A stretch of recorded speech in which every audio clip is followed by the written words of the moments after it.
बिस्मिल्लाहिर्रहमानिर्रहीम। अस्सलाम वालेकुम वरहमतुल्लाह। आज हम आपको ऐसे 5 चीज़ों के बारे में बयान करेंगे जो पैगम्बर ग्राम इस्लाम ने हमें बच्चों से सीखने का हुक्म दिया है। अगर ये 5 चीज़ें अगर हम बच्चों से सीखें तो हमारी ज़िंदगी कामयाब है और निजात मुमकिन है हमारे लिए।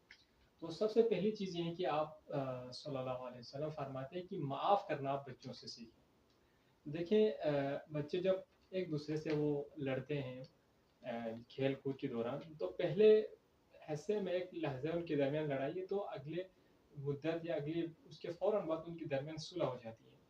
वो एक दूसरे से खुश हैं, ऐसे वो एक दूसरे के साथ खेलते हैं जैसे उनके दरमियान कुछ हुआ ही नहीं, वो लड़ाई को भूल जाते हैं। तो एक दूसरे से बल्कि एक दूसरे को माफ़ करते हैं और दिल में बोझ कीना वगैरह वो नहीं रखते।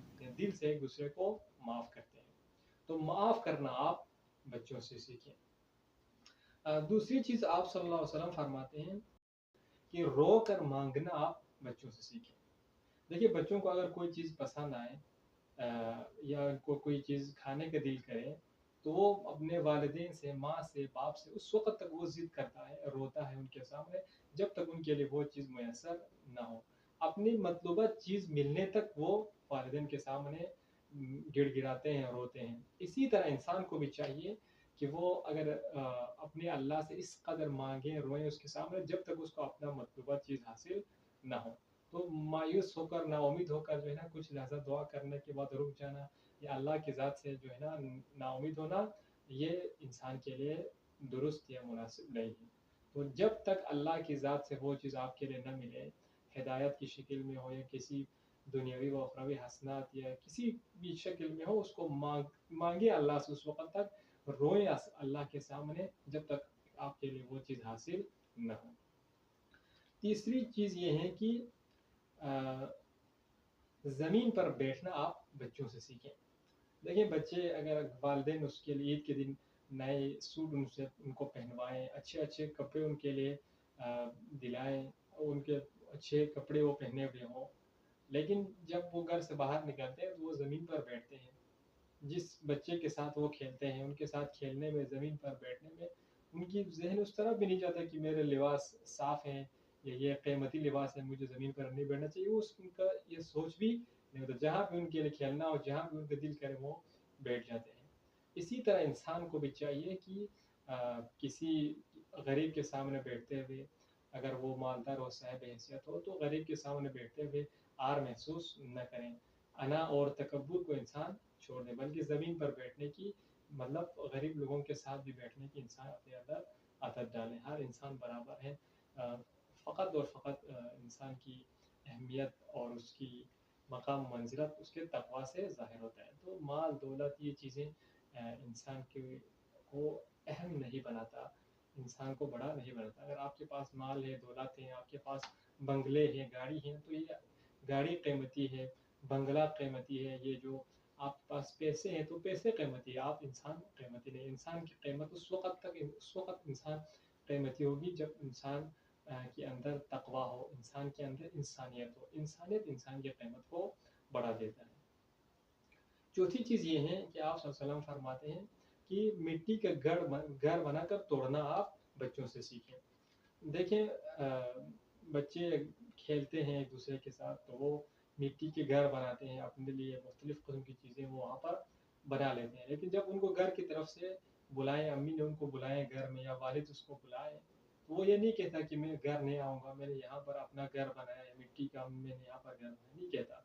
वो उसको तोड़ के अपने घर में चला जाता है। अगला दिन फिर खेलना हो तो अगले दिन और बनाते हैं, लेकिन ये नहीं कहता कि मैं घर नहीं आऊँगा। जिस दिन घर की तरफ से बुलावा है, वो घर उसी टाइम घर चला जाता है। इसी तरह इंसान को भी इस दुनियावी मोहब्बत में इस कदर गरक नहीं होना चाहिए कि जिस वक़्त अल्लाह की तरफ से उनके लिए बुलावा आए, तो अल्लाह की तरफ जाना उनके लिए मुश्किल ना हो, बल्कि दुनिया की मोहब्बत को अपने दिल से निकालें, इस दुनिया को आरज़ी समझें कि मौत के वक़्त इंसान के लिए आसानी हो। अगर आप दुनिया से मोहब्बत करेंगे, इसी को मुस्तकिल ज़िंदगी आप समझेंगे, तो मौत के वक़्त आपके लिए बहुत मुश्किल होगा। बाज़ रिवायत में है कि इंसान जिस कदर इस दुनिया से मोहब्बत होगी उसके दिल में, उस कदर जो है ना उसके कब्ज़ रूह है उसके लिए मुश्किलात होगा। क्योंकि जब एक चीज़ में इंसान इस कदर जकड़ा हुआ हो, اس سے جدا کرنا اس کے لیے جدا ہونا مشکل ہوتا ہے. تو دنیا کی محبت کو اپنے دل سے نکالنے، اس کو ایک عارضی غیر ہی سمجھے. آخری اور پانچویں چیز آپ صلی اللہ علیہ وآلہ وسلم فرماتے ہیں کہ جمع آوری کی عادت کو آپ ترک کریں. جس طرح بچے جمع آوری کی عادت ان میں نہیں ہوتی، جو بھی چیز ان کے لیے ملے وہ کھا لیتے ہیں، پہن لیتے ہیں. وہ یہ نہیں کہتا کہ اس کو رکھو، اس کو میں کل کھاتا ہوں، اس کو پرسوں کھاتا ہوں، اس کو میں 10 دن بعد پہنوں گا، فلاں سال کے لیے میرے لیے رکھو. یہ چیزیں بچوں میں نہیں ہوتی. جو ملے کھا لیتے ہیں، پہن لیتے ہیں. اگر آپ ان کے لیے کوئی اچھا سا سوٹ یا کپڑا آپ ان کے لیے لائیں عید سے کچھ دن پہلے، آپ ان کو بتائیں کہ یہ عید کے لیے رکھیں، وہ ضد کرے گا کہ یہ عید کے لیے نہیں رکھیں، میں نے ابھی پہنا ہے. تو انسان کے اندر بھی یہ جمعوری کی عادت انسان میں نہیں ہونی چاہیے. سخاوت اور کرم انسان کے اندر ہو. جتنا آپ کے لیے ممکن ہے آپ اپنے لیے اس کو خرچہ کریں، صرف کریں. اگر آپ کے خرچے اس سے پورا ہوتا ہو تو کسی محتاج انسان کو دے دیں اور کسی ضرورت مند کی ضرورت کو پورا کریں. جمع کر کے مال کو نہ رکھیں. امیر المومنین علیہ السلام بھی نہج البلاغہ میں فرماتے ہیں کہ انسان کو خدا پر اس قدر اعتقاد اور اطمینان ہونا چاہیے جس طرح ایک پرندے کو ہوتا ہے. دیکھو پرندے جب گھر میں شام کو واپس آتے ہیں تو ان کے پاس جو ہے نا صبح کا کھانا ان کے پاس نہیں ہوتا، لیکن ان کے لیے اپنے رب کے رازقیت پر 100% یقین ہے، اور اس کے لیے یقین ہے کہ جو ہے نا اللہ مجھے صبح بھوکا نہیں رکھے گا. گھر کو واپس شام کو لوٹ آتا ہے گھر، لیکن صبح اللہ کی رازقیت پر ان کو یقین رکھتے ہیں. صبح وہ دوبارہ محنت کرتے ہیں، رزق کی تلاش میں نکلتے ہیں، اللہ ان کو رزق دے دیتا ہے. تو جمع کر کے 100 سال بعد کے لیے ان چیزوں کو رکھنا یہ ایک انسان کے ساتھ مناسب نہیں ہے، بلکہ اللہ کی رازقیت پر یقین رکھیں اور جتنا آپ کے لیے ملے اپنے لیے اور ضرورت مندوں کی ضرورت آپ پورا کریں. والسلام علیکم ورحمۃ اللہ وبرکاتہ.